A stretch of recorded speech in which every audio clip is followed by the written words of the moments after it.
Yes, Michael Henry X Potter, I guess you could say. The inventor of slug pottery, the pottery that Naoko discovered 40 years later, and did some digging there. Mm-hmm. And so you established 1972. I started in 1972, yes. Yeah, with Martin Peters. Yes. Yeah. And then until 1979. 79. Yes. So I only had 7 years of, oh, wow. of salt glazed pottery. Yeah. Mm-hmm. Yes, quite an amazing amount of imperfect ceramics rejections. Because we made pots for a few years. Yes. Then some people joined also. Martin Peters and John Reeve worked there for a season. And then I came back and worked for about 5 or 6 years pretty much on my own. And then Daniel Tetro came in the 80s and spent a couple of years making things. So we were the contributors to that pile of broken objects that are now transformed out there in the gallery. Yeah. I think it's from my point of view, it's the most brilliant work in the whole show. I think it's fabulous. It's a circle of broken things that came together again. Yes, when he told me he's going to sell the Babyland where he had a kiln, and I remember he was joking me that when I run out of work, I should come and dig his imperfect ceramics. I have a full of work, but I thought, okay, this is the moment I should go and rescue all these imperfect ceramics. So I went and I started digging, and there was like thousands of them. And I thought like, oh my God, what did I start? And my daughter told me like, Mom, I don't think you can complete your project during you are alive.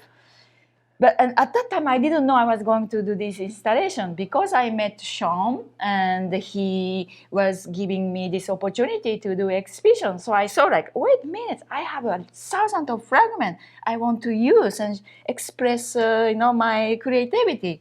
So just came up this idea only months ago. That's right. And yes, Mick really trusted me, and having also fun looking at how I'm changing this fragment to art. So yes, it's very interesting. This installation is showing very dynamic visual process of what I have been done. Like in the middle of the gallery, I show thousands of fragments still has a soil. And then surrounding to this soiled fragment, the washed fragment. And then outside is grouped, sorted, and then partially assembled. And on the prints, I display complete pieces. So people can see all the process 0 to 10. And this is really, it's showing that process so people can see how we are hard workers. We are hard workers. Yeah. That's why I gave it up 40 years ago. But also another point I want to tell to people is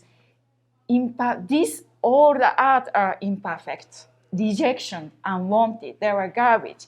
But now, we live in a perfect world and disposable world. We go to shop, everything is clean, everything is non-broken, everything is so perfect.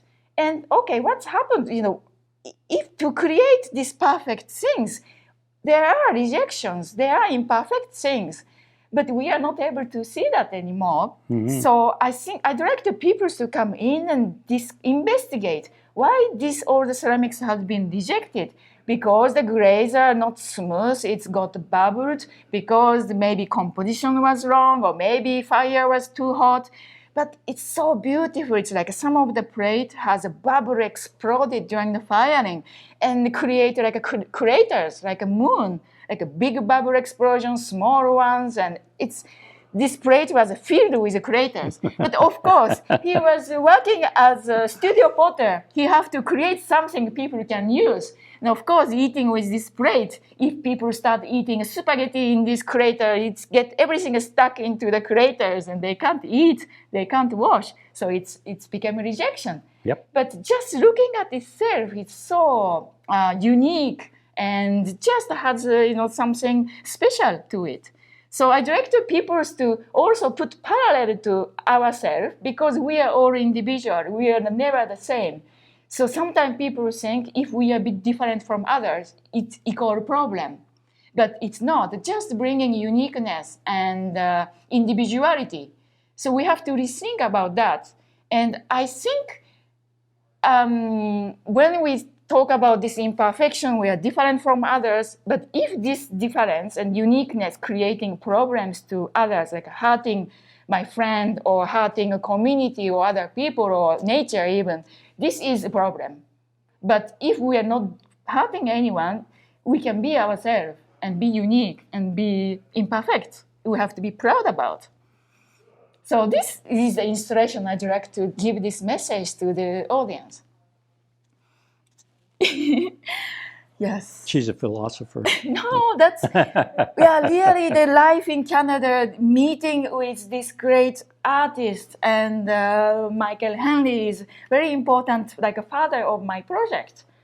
And just spending time together, having wines and talking about the life, this is just bringing me so much inspiration and strength too also. So I'm very happy about this collaboration. This is just the beginning, Mick.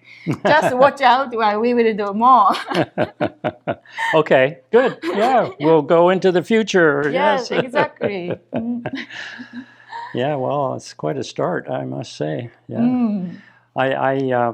I decided after making pots and working too hard and having a sore back that I just wanted to be a gardener, have a simple life. So it's getting turned upside down at the moment. This energetic young woman here.